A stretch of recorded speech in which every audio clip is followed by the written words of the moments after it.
আসসালামু আলাইকুম। আমরা আছি যমুনেশ্বরী একুইডাক্ট, যেটি বাংলাদেশ পানি উন্নয়ন বোর্ডের অধীনে তৈরি একটি ব্রিজ, যেখানে যমুনেশ্বরী নদীর উপর দিয়ে একটি ক্যানেল, ব্রিজের উপর দিয়ে পানি প্রবাহিত হয়। মূলত সেচ কাজে ব্যবহার করার জন্য বাংলাদেশ পানি উন্নয়ন বোর্ড এই ব্রিজটি তৈরি করেছে।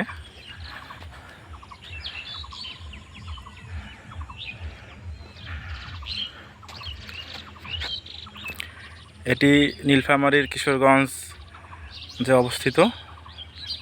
অনেকে এটিকে বাহাগালী ব্রিজ অথবা হার্ডিন্স ব্রিজ নামে চেনে।